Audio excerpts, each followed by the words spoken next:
Subscribe மற்றும் bell ஐக்கானை press பண்ணீங்க அப்படின்னா எங்கள் வீடியோஸோட நோட்டிஃபிகேஷன் உடனுக்குடனே கிடைக்கும். அனைத்து நண்பர்களுக்கும் ஆன்லைன் மேனியாவின் அன்பு வணக்கங்கள். நாம இன்றைக்கு பிப்ரவரி 2, 2024 என்ன மாதிரியான முக்கியமான நடப்பு நிகழ்வுகள் மட்டும் இருக்குன்னு நாம பார்க்காம அது சார்ந்துள்ள ஸ்கூல் புக் கண்டென்ட்டையும் ப்ரீவியஸ் இயர் கொஸ்டினையும் கனெக்ட் பண்ணி கனெக்ஷன் வடிவில் தான் ஒவ்வொரு நாளும் கரண்ட் அஃபேர்ஸ் கிளாஸஸை நம்ம பார்த்து வந்துட்டு இருக்கோம். ஸோ வீடியோவை புதுமையாக பார்க்கக்கூடிய நண்பர்கள் மறக்காம நம்ம சேனலை சப்ஸ்கிரைப் பண்ணி வச்சுக்கோங்க. அப்போதான் இந்த கனெக்ஷன் வடிவிலான கரண்ட் அஃபேர்ஸ் கிளாஸஸோட நோட்டிஃபிகேஷன்ஸ் உங்களுக்கு உடனே கிடைக்கும். வாங்க இன்னைக்கான கிளாஸஸ்ல என்னலாம் இருக்கு அப்படின்றது பார்க்க ஆரம்பிக்கலாம். அதற்கு முன்பாக நேற்று நாம என்ன படிச்சோமோ அதை ரிவைஸ் பண்ணும் விதமாக இன்றைக்கு பிப்ரவரி 2 கூட அது என்ன தினம்ன்றது நேற்றே நான் சொல்லிட்டேன். ஸோ இங்க பாருங்க, சென்டர் ஆஃப் தி இமேஜஸ்ல ராம்சர் தலங்கள் இந்தியாவில் என்னெல்லாம் இருக்கு அப்படின்றத மேப்பிங் பண்ணி காட்டியிருக்காங்க. அது போக இந்த பக்கம் 2 பிளேஸை குறிப்பிடும் விதமாக இமேஜஸ் காட்டியிருக்காங்க. ஸோ இந்த 2 பிளேஸ் எது அப்படின்றது மட்டும் மறக்காம கமெண்ட் பாக்ஸ்ல சொல்லுங்க. பிகாஸ் இந்த 2 பிளேஸ் சார்ந்து நேற்று தான் நம்ம படிச்சோம். சரி வாங்க இன்னைக்கான முதல் தலைப்பு என்ன இருக்குன்னு பார்க்க ஆரம்பிக்கலாம். இன்னைக்கான முதல் தலைப்பு நாம என்ன பார்க்க போறோம் அப்படின்னா, தமிழ்நாட்டின் 18வது வனவிலங்கு சரணாலயமாக அறிவிக்கப்பட்டுள்ள பகுதி எது அப்படின்னு கேட்டிருக்காங்க. ஸோ இந்த கேள்விக்கான மிகவும் சரியான விடை பர்கூர் மலை அப்படின்றது 18வது வனவிலங்கு சரணாலயமாக இணைக்கப்பட்டுள்ளது அப்படின்னு தெரியணும். ஸோ தமிழ்நாட்டில் மொத்தம் 18 வனவிலங்கு சரணாலயம் இருக்கே, அதுல முதன்மையானது எது அப்படின்னா முதுமலை வனவிலங்கு சரணாலயம் 1940 காலகட்டத்தில் கிரியேட் பண்ணப்பட்டது. ஓகேங்களா? ஸோ 18 இருக்குன்னு சொல்றீங்க, லேட்டஸ்டா வந்தது 17 அப்படின்றது எது அப்படின்னா காவேரி தெற்கு அப்படின்ற பகுதி தான் 17வது வனவிலங்கு சரணாலயமாக அறிவிக்கப்பட்டது. ஸோ அதற்கு முன்பாக அப்படின்னு பார்த்தோம்னா 16 கழுவேலி வனவிலங்கு சரணாலயம் அப்படின்னு சொல்லுவாங்க. இந்த கழுவேலி வனவிலங்கு சரணாலயம் எங்க இருக்கு அப்படின்றது மறக்காம கமெண்ட் பாக்ஸ்ல சொல்லுங்க. அதுக்கப்புறம் சத்தியமங்கலம், அதுவும் ஒரு வனவிலங்கு சரணாலயம் தான். தமிழ்நாட்டில் எந்த வனவிலங்கு சரணாலயம் மிகப்பெரிய பரப்பளவை வச்சிருக்கு அப்படின்னா சத்தியமங்கல வனவிலங்கு சரணாலயம் தான் மிகப்பெரிய பரப்பளவை வச்சிருக்கு அப்படின்றது தெரியணும். புலிகள் காப்பகமாகவும் பார்க்கப்படுது. ஓகேங்களா? ஸோ இப்போ நாம இங்க என்ன படிச்சிருக்கோம்னா தமிழ்நாட்டின் 18வது வனவிலங்கு சரணாலயமாக அறிவிக்கப்பட்டுள்ள பகுதி பர்கூர் மலை. இந்த பர்கூர் மலை எங்க இருக்கு அப்படின்றது தெரியணும்ல. ஸோ வனவிலங்கு சரணாலயத்துடைய பெயர், இந்த 18வது வனவிலங்கு சரணாலயத்துடைய பெயர் ஃபர்ஸ்ட் பார்த்துடலாம். தந்தை பெரியார் அப்படின்ற பெயர்ல தான் இந்த 18வது வனவிலங்கு சரணாலயம் அறிவிக்கப்பட்டது. எப்போ தமிழக அரசால் அறிவிக்கப்பட்டது அப்படின்னா 2023 மார்ச் மாசத்துல அறிவிக்கப்பட்டது. ஸோ அமைய பெற்றுள்ள மாவட்டம் அப்படின்னு பார்த்தோம்னா ஈரோட்டில் இருக்கு அப்படின்னு சொல்றாங்க. ஸோ மாநில அரசு தற்பொழுது அரசிதழில் வெளியிட்டு இருக்காங்க. என்ன வெளியிட்டு இருக்காங்க? பர்கூர் மலையில் இருக்கக்கூடிய காப்பு வனப்பகுதி வனவிலங்கு சரணாலயமாக மாற்றப்பட்டுள்ளது அப்படின்னு சொல்றாங்க. இந்த காப்பு காடுகளுடைய பரப்பளவு எவ்வளவு சொல்றாங்க? 801 ஸ்கொயர் கிலோமீட்டர், சதுர கிலோமீட்டர் அப்படின்னு சொல்லிட்டாங்க. சோ இந்த காப்பு வனப்பகுதியை வனவிலங்கு சரணாலயமாக மாற்றுவதனால என்ன மாதிரியான நன்மைகள் கிடைக்க போகுது? புலிகளுக்கு அதிகமான பாதுகாப்பு கிடைக்க போகுது. பிகாஸ் ஏன் வனவிலங்கு சரணாலயம்னா என்ன பண்ணுவாங்க? அங்க இருக்கக்கூடிய வனவிலங்குகளுக்கு அதிகமாக ப்ரொடெக்ஷன்ஸ் கொடுப்பாங்க. ஃபார் எக்ஸாம்பிளுக்கு தேசிய பூங்கானா என்ன பண்ணுவாங்க? தேசிய பூங்கானா அங்க இருக்கக்கூடிய மொத்த பொருட்களுக்கும், தாவரங்களும் சரி வனவிலங்குகளும் சரி எல்லாத்துக்குமே ப்ரொடெக்ஷன்ஸ் கொடுப்பாங்க. ஆனா வனவிலங்கு சரணாலயத்தில் அங்க இருக்கக்கூடிய வனவிலங்குகளுக்கு தான் முக்கியத்துவம் கொடுப்பாங்க. அது அரசாங்கமும் செய்யலாம், இல்ல ஒரு தனி நிறுவனமும் செய்யலாம். வனவிலங்கு சரணாலயத்தை பொறுத்த வரைக்கும் தேசிய பூங்கா அப்படின்றது அரசாங்கம் தான் செய்ய முடியும். ஓகேங்களா? இதுதான் மேஜரான ஒரு டிஃபரண்ட். அதுவும் நம்ம தெரிஞ்சுக்கிட்டாச்சு. தேசிய பூங்கா கம்பேரிட்டிவ்லி வனவிலங்கு சரணாலயத்தோட பெருசுங்க. ஓகேங்களா? சோ அதுக்கப்புறம் 306 புலிகள் இந்த பகுதிகளில் தென்பட்டது கடைசி கணக்கெடுப்புல சொல்லப்பட்டிருக்கு. ஓகேங்களா? சோ பர்கூர் மலை எந்த 2 பகுதிகளை இணைக்கக்கூடிய தருவாயில் இருக்கு அப்படின்னா கர்நாடகாவில் இருக்கக்கூடிய கொல்லேல் கால் அப்படின்னு சொல்லக்கூடிய இடங்கள்ல இருக்கக்கூடிய காடுகளையும் அதுக்கப்புறம் தமிழ்நாட்டில் இருக்கக்கூடிய நீலகிரி காடுகளையும் இணைக்குது அப்படின்னு சொல்றாங்க. ஓகேங்களா? நீலகிரியில யானை காப்பகம் அப்படின்றது இருக்கு. இந்த பர்கூர் மலைக்குள்ளதான் இருக்கு. இது ஒன் ஆஃப் தி பார்ட்டாக அதுல இருக்கு அப்படின்னு சொல்றாங்க. 6 வகையான பழங்குடியினர் வாழ்விடங்கள் இதற்குள்ள இருக்கு அப்படின்னு சொல்றாங்க. சோ பழங்குடியினர்கள்லாம் இருக்காங்களே, வனவிலங்கு சரணாலயம் அறிவிச்சிட்டாங்களே, சோ இவங்களுக்கு வன உரிமையாளர் பாதுகாப்பு சட்டம், ஓகேங்களா, ஃபாரஸ்ட் டுவெல்லர்ஸ் ஆக்ட் அப்படின்னு ஒரு ஆக்ட் இருக்கு. ஸோ அதன் அடிப்படையில் அவங்க உள்ளவே தங்கிக்கலாம் அப்படின்னு சொல்றாங்க, ஓகேங்களா. ஸோ இந்த ஃபாரஸ்ட் டுவெல்லர்ஸ் ஆக்ட் அப்படின்றது எந்த வருஷம் இந்தியாவில் கொண்டு வந்தாங்க தெரிஞ்சிருந்ததுன்னா மறக்காம சொல்லுங்க. ஸோ நாம இங்க என்ன படிச்சிருக்கோம் அப்படின்னா, தமிழ்நாட்டை தற்பொழுது 18வது வனவிலங்கு சரணாலயத்தில் பர்கூர் மலை அப்படின்றது சேர்க்கப்பட்டிருக்கு அப்படின்னு விஷயம் பார்த்திருக்கோம். இது சார்ந்த தகவல் வேறு என்னெல்லாம் இருக்கு அப்படின்றத பார்க்க ஆரம்பிக்கலாமா. ஸோ ஒரு புக் கண்டென்ட் பார்க்க போறோம். வனவிலங்கு சரணாலயம் சார்ந்து பார்த்திருக்கோம். தமிழ்நாட்டில் மொத்தம் 18 வனவிலங்கு சரணாலயம் இருக்குன்னு பார்த்தோம். இந்த புக் வந்து 2019ல அடிச்சதுனால 15 வனவிலங்கு சரணாலயம் அப்படின்றது குறிப்பிட்டிருப்பாங்க. சோ தமிழ்நாட்டில் ஃபர்ஸ்ட் கொண்டு வந்தது முதுமலை அப்படின்றது நமக்கு தெரியும். ஸோ இந்த டேபுலேஷன்ஸ் ஆல்ரெடி நம்ம பார்த்துருக்கோம், வேறு விதமாக பார்த்துருக்கோம், ஓகேங்களா. அதிகமான மாவட்டங்களை உள்ளடக்கிய வனவிலங்கு சரணாலயம்லாம் சொல்லி கொடுத்தேன். இன்னைக்கு நான் என்ன பண்ண போறோம் அப்படின்னா, ஒரே மாவட்டத்தில் எத்தனை சரணாலயம் மேக்ஸிமம் இருக்கு அப்படின்னா, திருநெல்வேலி மாவட்டத்தில் தான் தமிழ்நாட்டில் அதிகமான வனவிலங்கு சரணாலயம் இருக்கு. என்னென்ன இருக்கு அப்படின்னா, முண்டந்துறை 1962 கொண்டு வரப்பட்டது, களக்காடு 1976 கொண்டு வரப்பட்டது, கங்கை கொண்டான், ஓகேங்களா, 2013 கொண்டு வரப்பட்டது, நெல்லை அப்படின்னு வந்துருச்சு, ஓகேங்களா, 2015. சோ திருநெல்வேலியில அதிகமான வனவிலங்கு சரணாலயம் இருக்கு அப்படின்றது இந்த டேபுலேஷன்ஸ்ல இருந்து இன்னைக்கு நம்ம கத்துக்கிட்டோம், ஓகேங்களா. சோ ஒவ்வொரு நாளும் இப்படி ஒரு டேபுலேஷன்ஸ் பார்க்கும் பொழுது அதுல டிஃபரெண்டா நம்ம என்ன கத்துக்க முடியும் அப்படின்றதையும் நான் சொல்லி கொடுத்துட்டு தான் இருக்கேன். சோ ரெகுலரா வாட்ச் பண்றவங்களுக்கு கண்டிப்பா தெரியும். சரி வாங்க இன்னைக்கான இரண்டாவது கேள்வியை பார்க்க போலாம். அதற்கு முன்பாக ப்ரீவியஸ் இயர் क्वेश्चन பார்க்கணும்ல. சோ ப்ரீவியஸ் இயர் क्वेश्चन நாம என்ன பார்க்க போறோம் அப்படின்னா, உலக உயிர்கோள இருப்பு வலைதளத்தில் தமிழ்நாட்டில் எந்தெந்த பகுதியிலிருந்து தாவர விலங்கினங்களை பாதுகாக்க சேர்க்கப்பட்டுள்ளது அப்படின்னு கேட்டிருக்காங்க. ஸோ இந்த மாதிரி என்விரான்மெண்டல் பேஸ் பண்ணி கேள்விகள் அடிக்கடி கேட்டுட்டே இருப்பாங்க. ஸோ இது சமீபத்திய காலங்களில் கேட்கப்பட்டதா, ஓகேங்களா. ஸோ மன்னார் வளைகுடா மற்றும் நீலகிரியில் இருக்கக்கூடிய தாவர விலங்கினங்களை பாதுகாக்க சேர்க்கப்பட்டிருக்கு அப்படின்னு சொல்றாங்க, ஓகேங்களா. ஸோ இந்த மாதிரி இணைப்பு, ஸோ அதுக்கப்புறம் ஹாட்ஸ்பாட் வேர்ல்டு லெவலில் எவ்வளோ இருக்கு அப்படின்னு ஒரு தடவை டிஎன்பிசி கேட்டிருக்காங்க. ஸோ இந்த மாதிரியான கேள்விகள்லாம் கேட்பாங்க. ஸோ நாம இப்போ என்விரான்மெண்ட் ரிலேட்டடாக தமிழ்நாட்டில் என்ன நடந்துச்சு அப்படின்ற கரண்ட் அஃபேர்ஸ் படித்தோம். அதுக்கப்புறம் வனவிலங்கு சரணாலயம் என்னெல்லாம் இருக்கு, எந்த மாவட்டத்தில் அதிகமாக இருக்கு அப்படின்னு சொல்லிட்டு புக் கண்டென்ட் பார்த்தோம். அதுக்கப்புறம் என்விரான்மெண்ட் தாவர விலங்கினங்களை பாதுகாப்பதற்கு உலக அளவில் எடுக்கப்பட்ட நடவடிக்கைகள் சார்ந்து தமிழ்நாடு ரிலேட்டடாவே இருக்கக்கூடிய ஒரு ப்ரீவியஸ் இயர் क्वेश्चन நம்ம பார்த்தாச்சு, ஓகேங்களா. சோ இப்படி தாங்க கனெக்ட் பண்ணி ஒவ்வொரு நாளும் கரண்ட் அஃபேர்ஸ் கிளாसेस நம்ம பார்த்து வந்துட்டு இருக்கோம். வாங்க இன்னைக்கான இரண்டாவது கேள்வியை பார்க்க ஆரம்பிக்கலாம். அதற்கு முன்பாக என் நண்பர்கள் கிட்ட ஒரு கைண்ட் ரிக்வெஸ்ட், வீடியோ பார்த்துட்டு இருக்கு நீங்க நம்ம வீடியோஸை சப்போர்ட் பண்ணணும்னு நினைச்சீங்க அப்படின்னா மறக்காம லைக் பண்ணிட்டு வீடியோ பாருங்க, உங்க ஃப்ரெண்ட்ஸ்க்கும் ஷேர் பண்ணுங்க. இந்த தருணத்தில் உங்க மனசுக்கு என்ன தோணுதோ அதை கமெண்ட் பாக்ஸ்ல ஃபீட்பேக்கா தெரிவிங்க. வாங்க இன்னைக்கான இரண்டாவது கேள்வியை பார்க்கலாம். சோ இடைக்கால பட்ஜெட்டில் அறிமுகப்படுத்தப்பட்ட நீல பொருளாதாரம் 2.0 திட்டத்தின் நோக்கம் என்ன அப்படின்னு கேட்டிருக்காங்க. சோ இடைக்கால பட்ஜெட் அப்படின்றது பிப்ரவரி 1 நிதியமைச்சர் நிர்மலா சீதாராமன் அவர்களால் அறிமுகப்படுத்தப்பட்டது. சோ இதுல நீல பொருளாதாரம் 2.0 அப்படின்ற ஒரு விஷயத்தை அறிமுகப்படுத்தி இருக்காங்க. இந்த திட்டத்துடைய நோக்கம் என்ன அப்படின்னு நம்ம கிட்ட கேட்டிருக்காங்க. சோ இதற்கான ஆன்சர் என்ன அப்படின்னா, மீன் வளர்ப்பை அதிகரிப்பது அப்படின்னு தெரியும், ஓகேங்களா. இப்போ மேற்கூறிய ஆப்ஷன்ஸ்லாம் எதற்காக வைக்கப்பட்டது? பவளப்பாறை பாதுகாப்பு சமீபத்திய காலங்களில் படிச்சோம். தமிழ்நாட்டில் கடல் புற்களையும் பவளப்பாறைகளையும் பாதுகாப்பதற்காக ராமநாதபுரம், தூத்துக்குடி போன்ற கடலோர மாவட்டங்கள் 2 மாவட்டங்களையும் எடுத்து அங்க பாதுகாப்பிற்கான நடவடிக்கைகள் எடுக்கப்பட்டு வந்துட்டு இருக்கு. பர்டிகுலரா ஒரு 21 தீவுகள்ல புதுமையான பவளப்பாறைகளை அங்க நடுறாங்க, கடற்பொருட்களை நடுறாங்க அப்படின்னு விஷயம் நம்ம பார்த்தோம், ஓகேங்களா. சோ அதை நம்ம ரிவைஸ் பண்ணிட்டாச்சு. சோ அதுக்கப்புறம் கடலின் மாசுபாட்டை தடுப்பது, கடல் மாசு சார்ந்து சமீபத்திய காலங்களில் தமிழ்நாடு ரிலேட்டட் எதுவும் படிச்சோம். சென்னையில ஃப்ளட் வந்திருக்கும் போது சென்னை பெட்ரோலியம் கார்பரேஷன் லிமிடெட் அப்படின்னு சொல்லக்கூடிய நிறுவனத்திலிருந்து ஆயில் கசிவு ஏற்பட்டு கடல் மாசாச்சு. எண்ணூர், அப்புறம் கொசஸ்தலை ஆறு போன்ற பகுதிகள்லாம் கடல் மாசுக்களால் பாதிக்கப்பட்டது அப்படின்னு விஷயம் நம்ம படிச்சிருந்தோம். ஸோ அதை ரிவைஸ் பண்றோம், ஓகேங்களா. அதுக்கப்புறம் துறைமுகங்களை மேம்படுத்துவது ரீதியாக 3வது கடல்சார் மாநாடு எங்கு நடைபெற்றது? மும்பையில் நடைபெற்றது. சாகர் மாலா திட்டம் அப்படின்னு சொல்லிட்டு மத்திய அரசாங்கம் வச்சிருக்காங்க துறைமுகங்களை டெவலப் பண்றதுக்கு. ஸோ அந்த சாகர் மாலா திட்டம்லாம் இப்போ பிஎம் கதிசக்தி திட்டத்தோடு இணைக்கப்பட்டிருக்கு அப்படின்னு நிலையை படிச்சோம். சோ அதை ரிவைஸ் பண்ணிட்டோம், ஓகேங்களா. சோ நாம இங்க என்ன படிச்சிருக்கோம் அப்படின்னா, மீன் வளர்ப்பை அதிகரிப்பதுதான் நீல பொருளாதாரம் 2.0 திட்டத்துடைய முதன்மை நோக்கமாக பார்க்கப்படுது, ஓகேங்களா.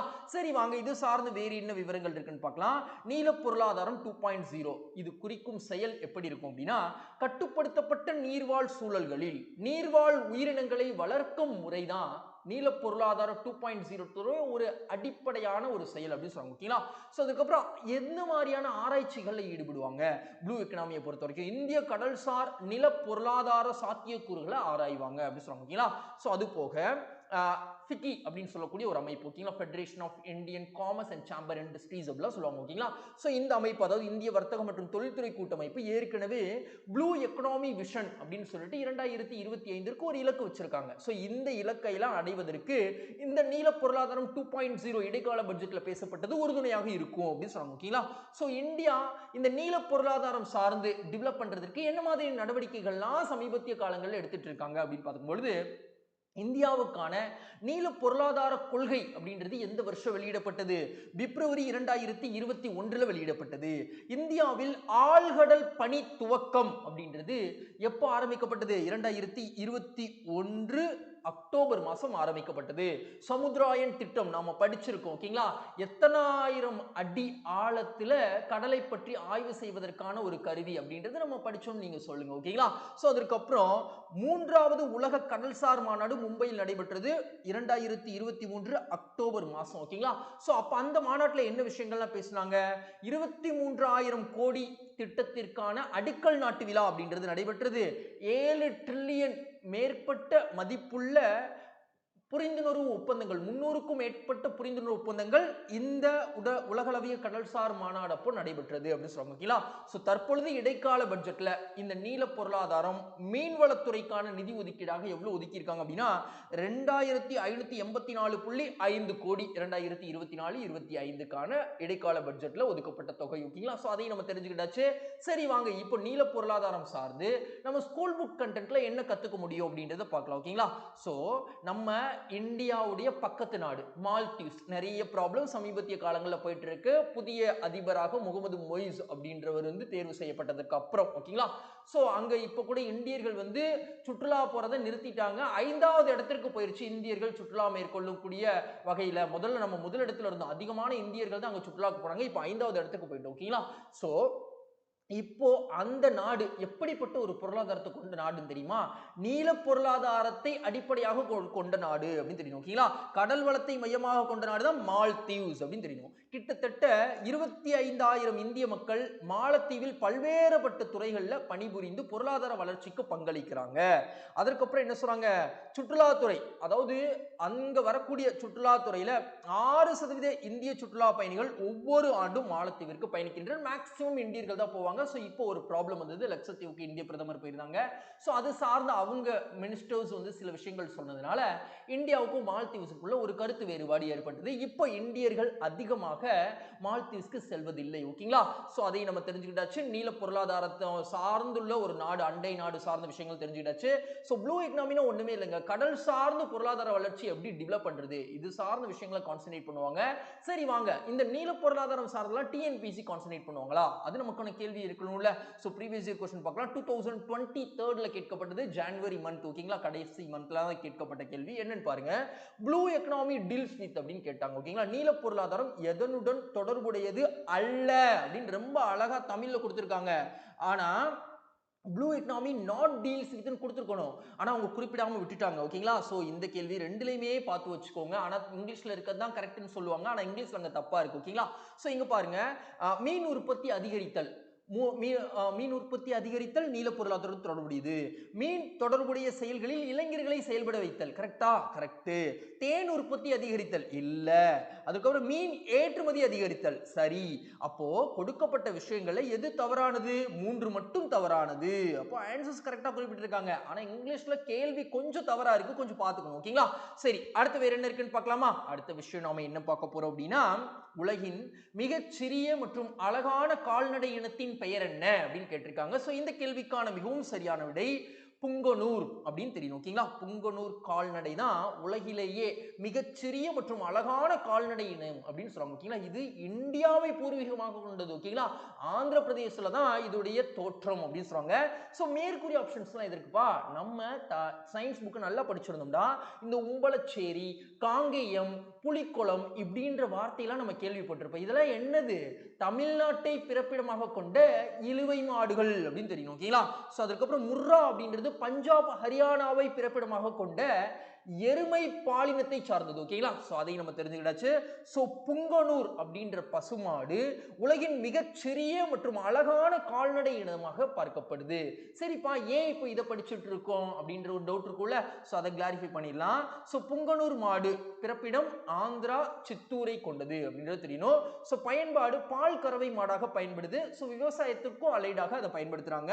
சோ அதுக்கப்புறம் இதோடைய வரலாற்று தோற்றம் அப்படின்னு பார்த்தோம்னா 15ஆம் நூற்றாண்டுல விஜயநகர மன்னர்கள் கொண்டு வந்த ஓங்கோல் அப்படின்னு சொல்லக்கூடிய கால்நடை வகையிலிருந்து வந்ததுதான் இந்த புங்கனூர் காளைகள் அப்படின்னு சொல்றாங்க. ஓகேங்களா?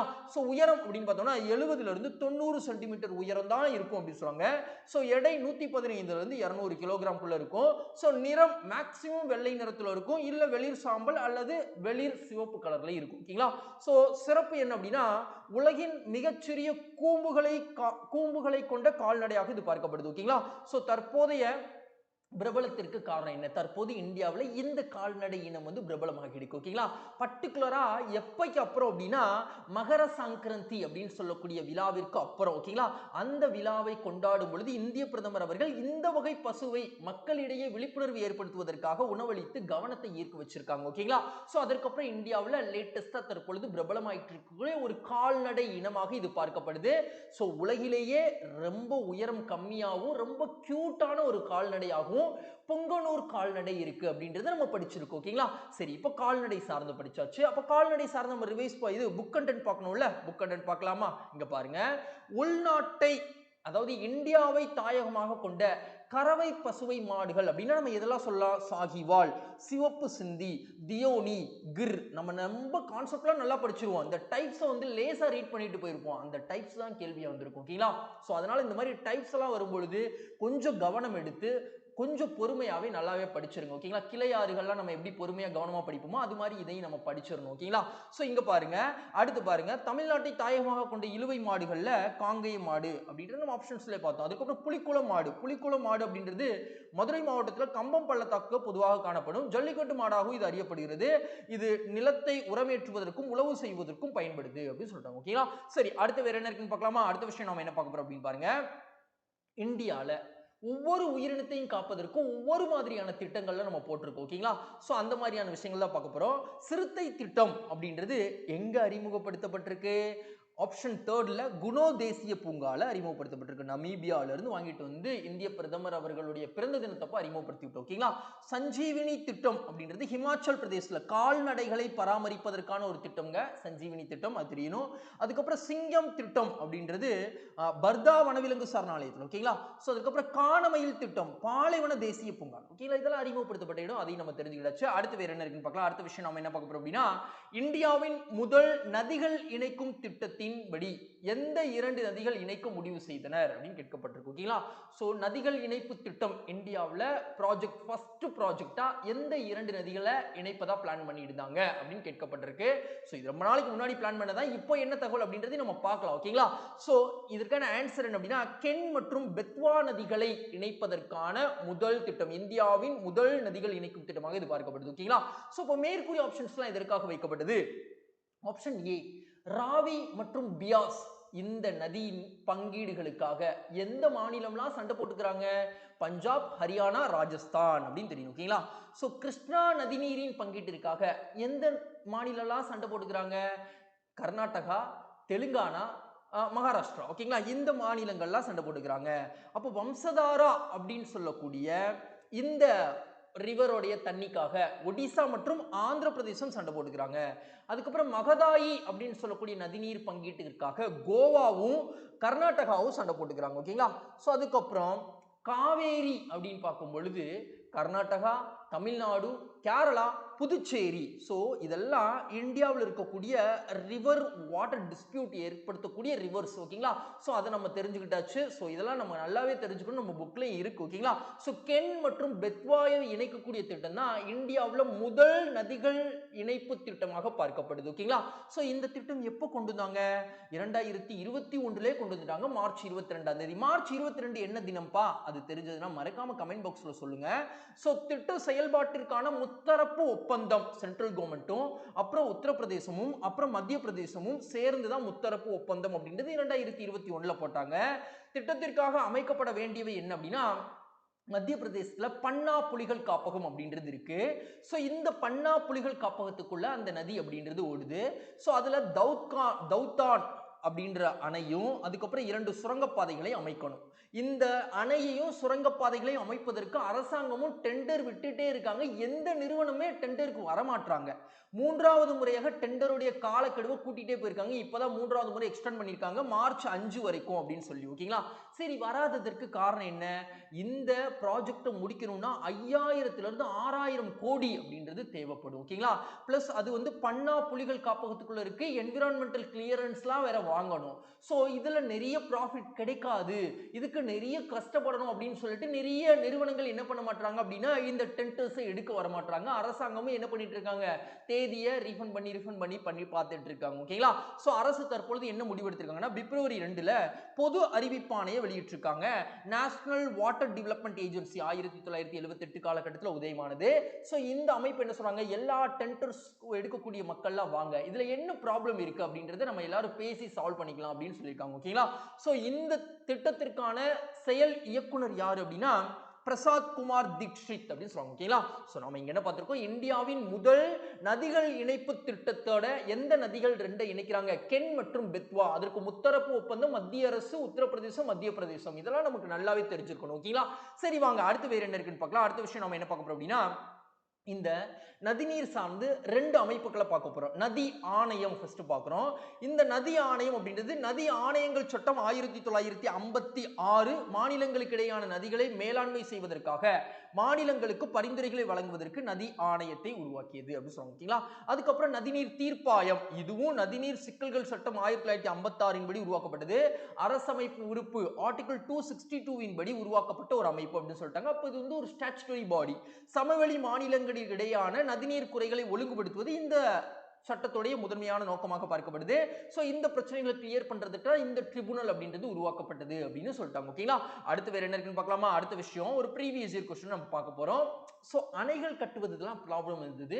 நதிநீர் அப்படினாலும் நான் நிறைய क्वेश्चंस உங்களுக்கு கொடுத்துக்க முடியும். இன்னைக்கு அணைகள் சார்ந்து பார்ப்போம். சமீபத்திய காலங்களில் கேட்கப்பட்டது 2024ல கேட்கப்பட்டது. ஓகேங்களா? சோ 1895ஆம் ஆண்டு கட்டப்பட்ட முல்லை பெரியாறு அணையின் தலைமை பொறியாளர் யார் அப்படின்னு கேட்டிருக்காங்க. கர்னல் ஜான் பெனிக்விக் அப்படின்னு தெரியும். ஓகேங்களா? சோ அதுக்கப்புறம் இங்க பாருங்க, இன்னொரு அணை சார்ந்த ஒரு கேள்வி. எந்த ஆண்டு அணை பாதுகாப்பு மசோதா மாநிலங்களவையில் நிறைவேற்றப்பட்டது? 2019 அப்படின்னு தெரியும். ஓகேங்களா? சரி, அடுத்து இந்திய கடற்படை எந்த ஆண்டினை கடற்படை நிர்வாக ஊழியர் ஆண்டாக அறிவித்துள்ளது அப்படின்னு கேட்டிருக்காங்க. சோ இந்த கேள்விக்கான மிகவும் சரியான விடை 2024 அப்படின்னு தெரியும். ஓகேங்களா? அப்ப மேற்கூறிய ஆப்ஷன்ஸ்லாம் ஐநா வந்து 2023 வந்து சர்வதேச சிறுதானியங்கள் ஆண்டாக அறிவிச்சாங்க. ஆனா 2023ல ஓகேங்களா என்ன பண்ணாங்க, டிஎன்பிசி கேட்டிருந்தாங்க 2015 ஐநா வந்து என்ன ஆண்டாக அறிவிச்சாங்க. ஸ்கூல் புக்ல அந்த வார்த்தை இருக்கிறதுனால அதை கேட்டுட்டாங்க. ஓகேங்களா? சோ என்ன ஆண்டா அறிவிச்சாங்க அதை நீங்க சொல்லுங்க. 2015. ஓகேங்களா? இது உங்களுக்கான கேள்வி. ஐநா ஓகேங்களா யூஎன் என்ன அறிவிச்சாங்க அப்படின்னு நீங்க சொல்லணும். சோ அதுக்கப்புறம் 2026 சமீபத்திய காலங்களில் நம்ம படிச்சோம். அதாவது இந்தியாவுல முக்கியமான 30 நகரங்களை தேர்வு செஞ்சு 2026க்குள்ள அங்க இரத்தல், அதாவது யாசகம் செய்பவர்கள் யாருமே இல்லாத அளவுக்கு உருவாக்கணும், நோ பெக்கர் சிட்டியாக உருவாக்கணும் அப்படின்னு சொல்லிட்டு இலக்கு நிர்ணயிச்சிருக்காங்க இந்தியா அப்படின்னு நம்ம பார்த்தோம். 2025 முக்கியமான ஒரு நோய், அதாவது காச நோய் ஒழிப்பிற்கான இலக்கு ஆண்டாக இந்தியா நிர்ணயிச்சிருக்காங்க. 2025 2017 இருந்தே சொல்லிட்டு இருக்காங்க. ஓகேங்களா? சோ நாம இப்ப என்ன படிச்சிருக்கோம்னா இந்திய கடற்படை வந்து 2024 வந்து கடற்படை நிர்வாக ஊழியர் ஆண்டாக அறிவிச்சிருக்காங்க. சரி, இது சார்ந்த விவரங்களை பார்க்கலாம். அறிவிப்புடைய நோக்கம் என்ன? கடற்படை வீரர்களின் நிர்வாகம், செயல்திறன் மற்றும் நல்வாழ்வை மேம்படுத்துவது. 2024ஆம் ஆண்டில் மேற்கொள்ளும் நடவடிக்கை அப்படின்னு பார்த்தோம்னா நிர்வாக செயல்திறனை அதிகரிப்பது. எந்த மாதிரி? டிஜிட்டல் முன்முயற்சிகள் மூலமாகவும் பயிற்சி திட்டங்கள் மூலமாகவும் நிர்வாக செயல்திறனை அதிகரிக்கணும் அப்படின்னு சொல்றாங்க. கடற்படை மொத்த வீரர்கள்ல 1/3 நிர்வாக ஊழியர்களாக இருக்காங்க அப்படின்னு சொல்றாங்க. சோ இவங்களுடைய கான்ட்ரிபியூஷன் என்ன அப்படின்னா களத்தில் உள்ள வீரர்களின் செயல்திறனுக்கு பின்னால இவங்க முக்கியமான ஒரு நபர்களாக இருப்பாங்க இந்த நிர்வாகத்துல இருக்கக்கூடிய ஊழியர்கள்.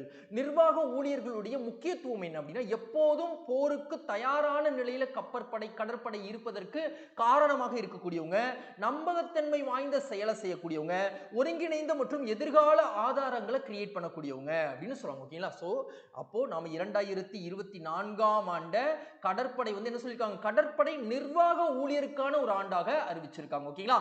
சரி, அடுத்து என்ன இருக்குன்னு பார்க்கலாம். இங்க பாருங்க, கடற்படை அப்படின்னு நம்ம ஸ்கூல் புக்ல சொல்லியிருப்பாங்க. இவங்களுடைய முதன்மை நோக்கம் கடல் எல்லைகளை பாதுகாப்பது, பிற ஆயுதங்களுடன், அதாவது நாட்டின் பிற ஆயுத படைகளுடன் இணைந்து நிலப்பகுதி மக்கள் அப்புறம் கடல்சார் நலன்களுக்கு எதிரான அச்சுறுத்தல்கள் மற்றும் ஆக்கிரமிப்புகளை தடுப்பாங்க.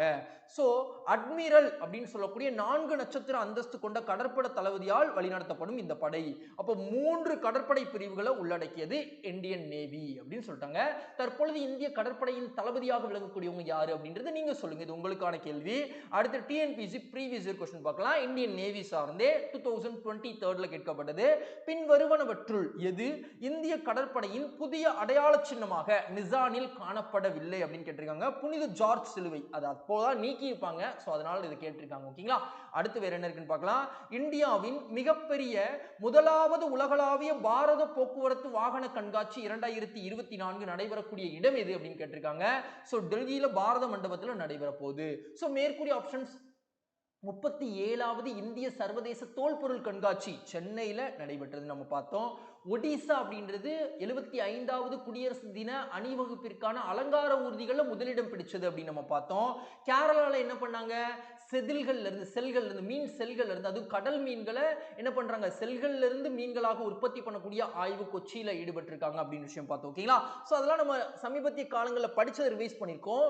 டெல்லியில பாரத போக்குவரத்து வாகன கண்காட்சி, அதாவது உலக அளவுல நடக்கக்கூடிய ஒரு கண்காட்சி பாரத மண்டபத்தில் நடைபெறுது அப்படின்னு தெரிஞ்சிருக்கோம். சரி, அடுத்து இதுல உரையாற்றக்கூடிய நபர் இந்திய பிரதமர் அவர்கள். பிப்ரவரி 2 ஸ்டார்ட் பண்றாங்க. கண்காட்சி எதை வெளிப்படுத்த போகுது அப்படின்னா, போக்குவரத்து வாகனங்கள் உற்பத்தியில் இந்தியாவின் திறனை வெளிப்படுத்த போகுது. சோ இந்த கண்காட்சியில என்ன மாதிரியான விஷயங்கள்லாம் நடக்க போகுது அப்படின்னா, மாநாடுகள், வாங்குவோர் விற்போர் சந்திப்பு, மாநில அரசுகளின் அமர்வுகள், சாலை பாதுகாப்பு அரங்குகள், கார் பந்தயம் முதற்கொண்டு இந்த கண்காட்சியில நடக்க போகுது. சோ இதுல கலந்து கொள்ளக்கூடிய வெளிநாட்டினர்கள் அப்படின்னு பார்த்தோம்னா 50க்கும் மேற்பட்ட நாடுகளில் இருந்து 800 கண்காட்சியாளர்களும் 13க்கும் மேற்பட்ட உலகளாவிய சந்தைகளில் இருந்து 1000க்கும் மேற்பட்ட நிறுவனங்களும் இதுல கலந்துக்க போறாங்க அப்படின்னு சொல்லப்பட்டிருக்கு. ஓகேங்களா? அடுத்து வேற என்ன இருக்குன்னு பார்க்கலாமா? அடுத்து இந்தியாவுல முதல்ல வாகன தொழிலகம் மும்பையில தான் ஸ்டார்ட் பண்ணப்பட்டது. மும்பை பக்கத்துல குர்லா அப்படின்ற இடத்துல 1947ல பிரீமியர் வாகன நிறுவனம் தான் ஸ்டார்ட் பண்ணாங்க. இதை தொடர்ந்து 1948ல கொல்கத்தாக்கு அருகில உத்தரபாரா அப்படின்னு சொல்லிட்டு இந்துஸ்தான் மோட்டார் நிறுவனம் தொடங்கப்பட்டது. இந்தியா வாகன உற்பத்தியில உலக அளவுல 7வது இடத்துல இருக்கு அப்படின்னு சொல்றாங்க. ஓகேங்களா? சோ இப்போ உங்ககிட்ட என்ன கேள்வி அப்படின்னா, ஒரு 3 நிறுவனம் இந்தியாவை சார்ந்த வாகன உற்பத்தி நிறுவனங்கள் 3 நிறுவனங்கள் உங்களால குறிப்பிட முடியுதான்னு பாருங்க. ஏன்னா ஸ்கூல் புக்கு நல்லா படிச்சிருந்தா அதெல்லாம் சொல்லிடலாம். ஓகேங்களா? சரி, அடுத்து வேற என்ன இருக்குன்னு பார்க்கலாமா? இங்க பாருங்க, ஒரு ப்ரீவியஸ் இயர் क्वेश्चन. தொழில் துறையின் ஒழுங்கான வளர்ச்சிக்கு ஊக்குவிப்பு மற்றும் ஒழுங்குமுறை நடவடிக்கைகளை எடுக்க மத்திய அரசுக்கு எந்த சட்டம் அதிகாரம் அளிக்கிறது அப்படின்னு கேட்டிருக்காங்க. தொழில்கள் வளர்ச்சி மற்றும் ஒழுங்குமுறை சட்டம் அப்படின்னு தெரியும். ஓகேங்களா? அடுத்து வேற என்ன இருக்குன்னு பார்க்கலாம். இந்தியாவின் முதல் கடற்கரை தொடக்க விழா எங்கு நடைபெற உள்ளது அப்படின்னு கேட்டிருக்காங்க. சோ இந்த கேள்விக்கான சரியான விடை மங்களூர் கடற்கரையில தொடங்க போகுது அப்படின்னு சொல்றாங்க. ஓகேங்களா? சோ மேற்கூறிய ஆப்ஷன்ஸ்லாம் மும்பை கடற்கரை. சோ 3வது உலக கடல்சார் மாநாடு மும்பையில தான் நடைபெற்றது. அதை இண்டிகேட் பண்ணும் விதமாக வைக்கப்பட்டது. மெரினா கடற்கரை உலக அளவுல 2வது மிகப்பெரிய ஒரு கடற்கரையாக இருக்கு, தமிழ்நாட்டில் இருக்கு. சோ கொச்சி கடற்கரை இங்க வந்து ஒரு செயற்கை துறைமுகம் அப்படின்றது உருவாக்குறாங்க. சோ அந்த துறைமுகத்திற்கு தேவையான கற்கள்லாம் தமிழ்நாட்டில இருந்து தான் போயிட்டு இருக்கு. ஓகேங்களா? சோ அதையும் நம்ம தெரிஞ்சுக்கிட்டாச்சு. சோ மங்களூர் கடற்கரை அப்படின்ற இடத்துல முதல் கடற்கரை தொடக்க விழா. இந்த தொடக்க விழா அப்படின்றது எதற்கானது அப்படின்ற ஒரு சந்தேகம் இருக்குல்ல. சோ நடைபெறக்கூடிய விழாவுடைய முழு பெயரை பார்த்துருங்க. Mangalore beach side start up fest அப்படின்னு சொல்லுவாங்க. ஓகேங்களா? சோ இதோடைய நோக்கமே என்ன அப்படின்னா, உள்ளூர் தொழில் முனைவோர்களை அதிகப்படுத்துவதற்கான சுற்றுச்சூழலை உருவாக்கணும். சோ பிப்ரவரி 16ல இருந்து 18ல நடக்குவதற்கு திட்டமிட்டிருக்காங்க. சோ என்ன மாதிரியான ஒரு மாற்றம் அப்படின்னா, படைப்பாற்றல் மற்றும் புதுமையின் மையமாக இந்த தொடக்க விழா நடக்க போகுது. சோ புதிய வாய்ப்பு யாருக்கு கொடுக்குறாங்க அப்படின்னா, மாணவர்கள் தங்கள் புதுமையான கருத்துக்களை வெளிப்படுத்துவதற்கு இந்த விழா ஏற்படுத்தப்பட்டிருக்கு அப்படின்னு சொன்னாங்க. மாணவர்களும் கலந்துப்பாங்க, மித்தவங்களும் புதுமையான ஐடியாஸ் அங்க கொண்டு வரலாம். நிறைய ஸ்டார்ட் அப் நிறுவனங்களை இந்தியாவில் உருவாக்கணும் அப்படின்றதுக்காகவே இந்த Mangalore beach side start up fest அப்படின்ற விழா நடக்குது. ஓகேங்களா? சோ இவங்க எதெல்லாம் ஆராய போறாங்க அப்படின்னா ஆர்டிஃபிஷியல் இன்டெலிஜென்ஸ் அப்படின்னு சொல்லக்கூடிய தொழில்நுட்பம், அதுக்கப்புறம் இன்டெலெக்சுவல் ப்ராப்பர்ட்டி ரைட்ஸ் அறிவுசார் சொத்துரிமை சார்ந்த விஷயங்களையும் ஆராய போறாங்க. சோ இதெல்லாம் நம்ம தெரிஞ்சுக்கிட்டாச்சு. அடுத்து வேற என்ன இருக்குன்னு பார்க்கலாம். இப்போ இந்தியாவில் இருக்கக்கூடிய சூப்பரான கடற்கரை, அதற்கு இருக்கக்கூடிய சிறப்பம்சங்கள். தமிழ்நாட்டுல தனுஷ்கோடி அப்படின்றது இருக்கு, ரத்தின நிறத்துல இருக்குமா. ஓகேங்களா? கேரளாவில் வர்கலை அப்படின்னு ஒரு கடற்கரை இருக்கு, சூரியன் மறையும் காட்சி சூப்பரா இருக்குமா. அப்புறம் தர்கார்லி அப்படின்னு சொல்லிட்டு மகாராஷ்டிரால இருக்கு, பவளப்பாறைகள் நிறைந்த ஒரு கடற்கரையா பார்க்கப்படுது. ஓம் அப்படின்னு சொல்லிட்டு கர்நாடகால ஒரு கடற்கரை இருக்கு. சோ 2 அரைவட்ட குகைகள் அங்க இருக்கும், அது ஓம் அப்படின்ற எழுத்து தலைகீழா போட்ட மாதிரி இருக்கும் அப்படின்னு சொல்றாங்க. ஓகேங்களா? அகுதா கடற்கரை கேரளால தான் இருக்கு. அங்க என்ன சிறப்பு அப்படின்னா கடற்கரையின் தென் பகுதியில பெரிய குன்று ஒன்று இருக்கும், அதுதான் அம்சம் அப்படின்னு சொல்றாங்க. ஓகேவா? மராரி கடற்கரை அப்படின்றது 2 மணல் திட்டுக்கள் தொட்டில் போல காட்சியளிக்கும் அப்படின்னு சொல்றாங்க. ஓகேவா? இந்தியாவில் இருக்கக்கூடிய ரொம்ப சுற்றுலாத்துவம் வாய்ந்த கடற்கரை எல்லாத்தையும் நம்ம ஸ்கூல் புக்ல இருந்து நம்ம பார்த்துக்கிட்டாச்சு. அடுத்து வேற என்ன பார்க்க போறோம் அப்படின்னா, இங்க பாருங்க, இப்போ ஸ்டார்ட் அப் நிறுவனங்களை அதிகப்படுத்துவதற்கான சுற்றுச்சூழலை உருவாக்குவதற்காக தான் இந்த மங்களூர் ஸ்டார்ட் அப் ஃபெஸ்ட் அப்படின்னு சொல்லிட்டு அந்த விழா நடக்குது. ஓகேங்களா? சோ தேவையே கண்டுபிடிப்பின் தாய் அப்படின்னு கூற்று சொல்லிருக்காங்க. கரெக்டா? Necessity is the mother of invention. சின்ன வயசுல இருந்து படிச்சுட்டு இருக்கோம், கரெக்ட் தான். ஓகேங்களா? சோ யார் கடந்த காலத்திலிருந்து பாடம் கற்றுக்கொள்ளவில்லையோ அதன் தவறுகளை மீண்டும் செய்ய நேரிடும். ஆமா, நம்ம லெசன்ஸ் கத்துக்கிட்டாதான் மிஸ்டேக்ஸை ரெக்டிஃபை பண்ண முடியும். சோ கத்துக்கலன்னா மறுபடியும் மிஸ்டேக் பண்ண தானே செய்வோம். அப்ப இதுவும் சரிதான், ஆனா கூற்று காரணத்தை சரியாக பொருந்தல. ரெண்டுமே சரிதான். ஓகேங்களா? சரி, அடுத்து வேற என்ன இருக்குன்னு பார்க்கலாம். இங்க பாருங்க, தமிழ்நாட்டில் வழங்கப்படும் கலைச்செம்மல் விருதுகள் பின்வரும் எந்த பிரிவினருக்கு வழங்கப்படுகிறது அப்படின்னு கேட்டிருக்காங்க. ஓவியர்களுக்கு கொடுக்குறாங்களா? ஆமா கொடுக்குறாங்க. மரபு வழி சிற்பிகளுக்கு கொடுக்குறாங்களா? கொடுக்குறாங்க. நவீன சிற்ப கலைஞர்களுக்கு கொடுக்குறாங்களா? கொடுக்குறாங்க. அப்ப இதற்கு ஆன்சர் என்ன? ஆப்ஷன் டி, அனைத்தும் அப்படின்னு தெரியும். ஓகேங்களா?